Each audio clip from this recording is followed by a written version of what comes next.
All right, diving in. Got a whole pile of stuff here about this KartFlow software. Claims it can like build a whole e-commerce business for you, all run by AI. No inventory, no shipping hassles, just pure profit even while you sleep. Now, I got to admit, I'm always a little skeptical. Anything that promises easy money usually sets off my alarm bells. But got to be something behind all this hype, right? What's got people so hooked? Oh, absolutely. Even when claims are exaggerated, they tell you what people want to believe. And in this case, it seems like everyone's chasing that effortless wealth through automation. CartFlow's tapping right into that, big time. Yeah, for sure. They're saying their AI can pick like the hottest products, write all the descriptions, even make the ads for you, basically. Everything except, count the money. Right. But is AI really that advanced when it comes to e-commerce, though? Can it really replace that human touch, the creativity, the marketing know-how? Well, AI's changing the game in lots of fields, no doubt. But it's not quite the magic bullet some make it out to be. It's great in handling tasks with clear patterns, tons of data, like analyzing buying trends or figuring out the best ad placements, that sort of thing. But when it comes to crafting a truly unique brand voice or telling compelling stories that really resonate with customers, that's where human intuition still kind of rules. So it's not just letting the AI do all the thinking for you then. They also talk a lot about this funnel strategy, claiming it's way better than just having a regular online store. I got to admit, I'm not totally clear on what makes a funnel so special. Is it just like a fancy word for a website? Good question. Think of it like this. A regular online store is like a supermarket. Lots of aisles, choices everywhere, easy to get distracted. A funnel's more like a guided tour, leading the customer step by step towards a specific purchase. Each page is designed to minimize distractions, present info strategically, all aimed at maximizing conversions, the percentage of visitors who actually buy something. Ah, okay. So instead of letting people wander around aimlessly, you're gently nudging them towards the checkout. Makes sense. But then they also kind of slam other platforms like Shopify for having terrible upselling, offering extra products during checkout. Are they saying CartFlow's AI is better at upselling too? It's possible, yeah. They claim their AI can personalize upsells based on each customer's browsing history, like what they've bought before, what they're looking at now. Imagine right as you're about to buy those headphones, the site pops up and recommends the perfect carrying case based on what other people with similar taste also bought. It could be a powerful tool to increase the average order value. Okay, yeah, that's starting to sound a bit more convincing. But they also keep mentioning this storeless approach. Like you can build a whole e-commerce business without ever actually handling any products. hmm How does that work? Do they have some like secret network of AI-powered warehouses or something? Not quite, no. The storeless model relies on what's called drop shipping. Basically, you partner with suppliers who handle all the storage, the packing, the shipping, straight to the customer. You focus on marketing and selling while they take care of all the logistics. So you're kind of like the middleman then, Mm. connecting buyers and sellers without ever actually touching the physical goods yourself. I guess that could make things a lot simpler, especially for someone just starting out in e-commerce. But it also sounds like you're giving up a lot of control, right? Yeah. What if the supplier messes up or sends out like shoddy products? That is one of the big trade-offs with this whole done-for-you aspect of CartFlow. It can be incredibly appealing, especially if you want to avoid all those headaches of traditional e-commerce. But you're essentially putting a lot of trust in their systems and their partners. And if something does go wrong, well, it can be a lot harder to fix, especially when you're not directly involved in the fulfillment process. Hmm. Yeah, that's a good point. Seems like there are always hidden complexities, even with something seemingly simple like drop shipping. This CartFlow deep dive's already making me think more critically about what goes on behind the scenes, with all these online businesses. Yeah, it's a good reminder. Even in the age of AI and automation, there's no such thing as a truly hands-off business. Someone, somewhere, is still doing the work. And understanding that whole picture is crucial for making good decisions, both as entrepreneurs and as consumers. So we've got AI picking out products, drop shippers handling all the logistics, and these superpowered funnels guiding customers towards a purchase. Sounds like CartFlow's got all the bases covered, right? But I'm curious, do they actually back up these bold claims with any, hard data? That's where things get a little fuzzy. They do mention some impressive sounding conversion rates, though, like 10% to 18% of visitors actually making a purchase. Just to give you some context, the average e-commerce store converts somewhere around 2% to 3%. So if those numbers are accurate, that's a pretty significant difference. Wow, yeah, that's a huge jump. But do they explain how they achieve those higher conversions? Is it all down to, the AI and the funnel magic? Or are there other factors at play? Well, they definitely emphasize the power of what they call psychological triggers in their marketing. For example, they talk about creating a sense of scarcity, like using limited time offers or highlighting how many units are left in stock. It kind of taps into our fear of missing out, which can drive those impulse purchases. So it's not just about like presenting the product, it's about framing it in a way that makes people feel like they got to act now. Yeah, I've definitely fallen for that myself a few times. But wouldn't those tactics work on any e-commerce platform, not just KartFlow? That's a good question. It seems like they're combining established marketing principles with the convenience and automation of their platform. The real test would be to see if their system consistently outperforms other well-optimized e-commerce sites, ones that are already using similar psychological tactics. Yeah, that's where the data would come in handy. Have they shared any like case studies or independent reviews that back up their claims? Not in the material you send over, no. They rely pretty heavily on testimonials from satisfied users, which can be compelling, of course, but they're also easily cherry-picked. What's missing is some independent verification, like Right. comparisons to industry benchmarks or data from controlled experiments. Right. Testimonials are great for social proof, Hmm.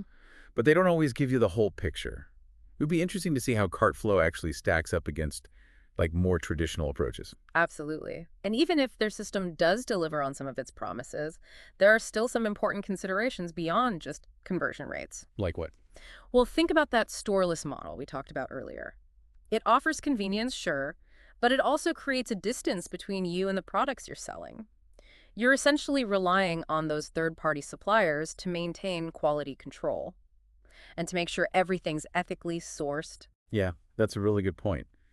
I'm all for streamlining operations, but not at the expense of transparency and accountability. How do you even know if the products are being manufactured responsibly or if the workers are being treated fairly? That's one of the potential downsides of outsourcing. It can be tough to monitor that whole supply chain when you're not directly involved. And while CartFlow boasts about making things easier for the entrepreneur, it doesn't really address those broader ethical considerations. It's like they're pushing that set it and forget it mentality. But running a business ethically requires more than just automation, right? Mhm. You have a responsibility to understand where your products are coming from and the impact they're having on the world. I agree 100%. And even if you do find ethical suppliers, there's still that question of control. When you're relying on AI to pick products and create all your marketing materials, are you truly building a brand that reflects your own values and vision? Or are you just becoming like a cog in this highly automated system? Precisely. The allure of those done-for-you solutions can be really powerful. But it's important to ask ourselves what we're willing to sacrifice for convenience and efficiency. Are we building businesses that we can actually be proud of? Or are we just optimizing for profit, at any cost? Those are some deep questions. Yeah. It's making me rethink this whole idea of passive income.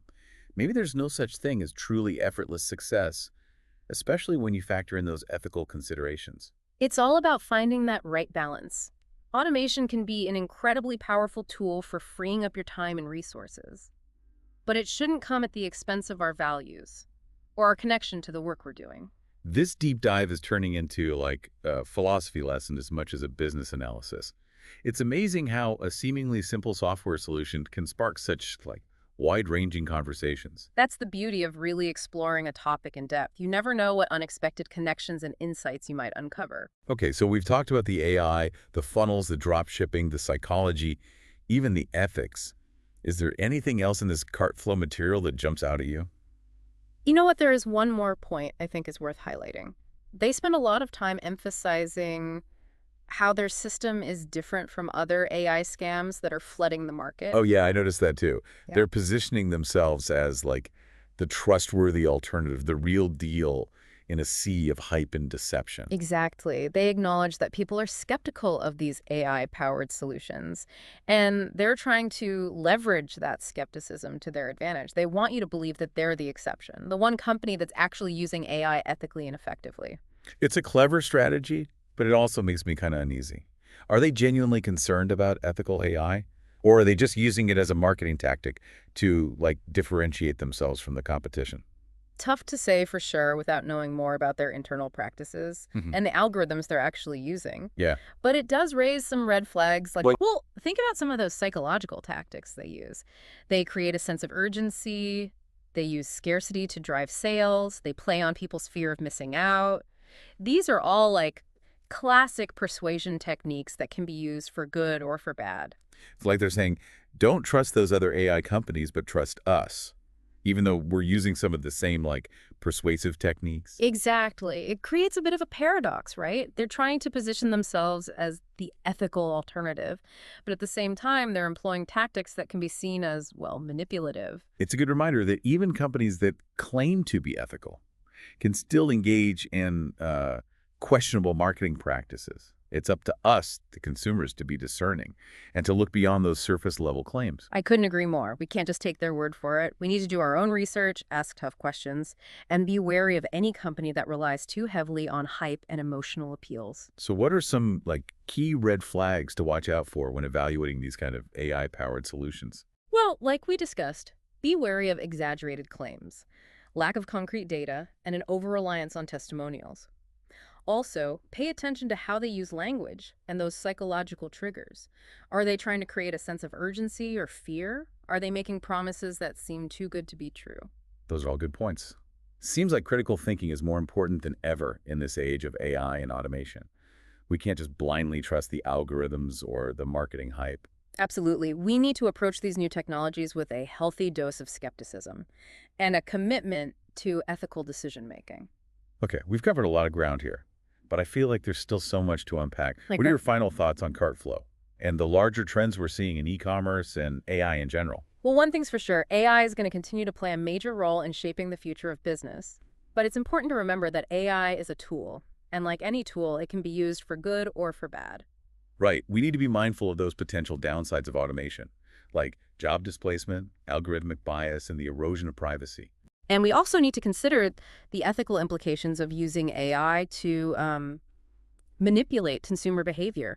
Is it right to use algorithms to exploit people's fears and insecurities? Those are tough questions, Mm. and I don't think there are any easy answers. But I do think it's important to have these conversations and to approach these new technologies with a critical eye. I completely agree. We need to be informed, engaged, and willing to challenge the status quo. Well, this deep dive has certainly given me a lot to think about. Hmm. I'm going to be looking at all those make money online ads with a much more critical eye from now on. That's the goal. We want to empower you to make informed decisions and to navigate this complex digital landscape with confidence. I appreciate that. Before we wrap up, is there anything else you'd like to add? Any final words of wisdom for our listeners? I would just encourage everyone to stay curious, stay informed, and never stop asking questions. The world of technology is constantly evolving, and it's up to us to shape it in a way that benefits humanity as a whole. Well said. And on that note, we'll leave you with this final thought to ponder. As AI becomes more sophisticated and pervasive, what does it actually mean to be human? In a world increasingly dominated by algorithms. Something to think about as we continue our journey into the unknown. It's wild, right? We started talking about the software, KartFlow, and now we're like deep in a philosophy discussion about AI. Yeah, it's all connected, though, when you think about it. The tech we create, it reflects our values, our hopes, sometimes even our fears. KartFlow is just one example of how AI is being used to automate things, optimize stuff, in our lives, work, everything. And as we've seen, there are always trade-offs. Like, convenience often comes at the cost of control, right? Yeah. Efficiency can sometimes overshadow, like, ethical concerns. And that chase for profit, it can lead us down some pretty tricky paths. It's a constant balancing act, for sure, finding ways to use the power of AI without, losing sight of what makes us human. Okay, so let's bring it back to our listener for a sec. Someone who's maybe thinking about using KartFlow or something similar to get into e-commerce. What are some key takeaways they should keep in mind? Well, first and foremost, be a critical thinker, right? Don't just take marketing claims at face value. Gotta dig deeper. Ask those tough questions. Look for real evidence to back up what they're saying. Yeah, because as we've learned, even legit companies can use these persuasive techniques. Stuff that plays on our emotions, our biases, It's on us to be aware of that, to make smart choices. Absolutely. And don't be afraid to experiment, try things out, but do it with a clear understanding of the risks, the potential downsides. There are no guarantees in business, especially in the world of e-commerce. Things move fast. Yeah, that's a great point to remember. There's no magic button, no easy road to riches. Nope. Success still takes work, making good decisions, being willing to adapt, to learn as you go. Couldn't have said it better myself. And even with all the advances in AI, those human qualities, they're more valuable than ever. So true. Well, this has been a fascinating deep dive, to say the least. Thanks for joining me. It's been enlightening for sure. My pleasure. Always happy to chat. I think our listeners are going to be walking away with a lot to consider, much better equipped to navigate this whole e-commerce and AI landscape. Hope so. That's the goal. Until next time, then, stay curious out there, folks.